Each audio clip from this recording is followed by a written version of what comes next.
Hi mga ka-foodies! Alam niyo ba na ang favorite nating potato chips ay nagsimula sa isang reklamo?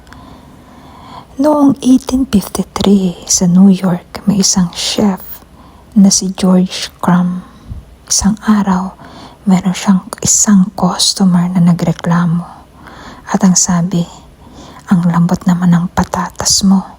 Kaya naman nagpunta si George Crumb sa kanyang kitchen at ginayat niya ng maliit, maninipis ang mga patatas.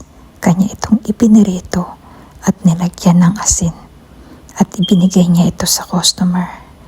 Natuwa ang customer dahil sa lasa at sa crispiness nito, at naging masaya din ang chef dahil sa resulta ng kanyang ginawa, at doon na nga isinilang ang favorite nating potato chips. Like, comment, and share kung ngayon mo lang ito nalaman.